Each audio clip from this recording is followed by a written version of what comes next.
Yes, my name is Pema, and I'm from Nepal, and I've played for the team for 8 years now. Yes, we have 23 players, so we selected players from different places. From Nepal, we have 6 players, and others are from India.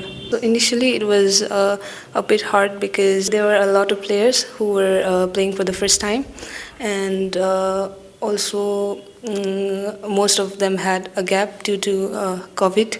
So initially, we had a hard time, but now I think most of them are prepared and ready to play.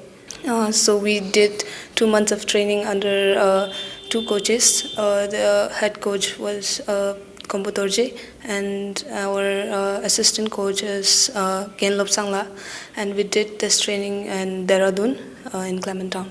So we don't have professional players, so they all have their own jobs and studies.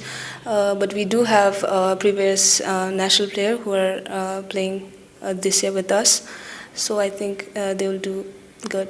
When we saw the opponent team, we had obvious differences, of course, but I think this tournament will make a huge difference for the coming generation.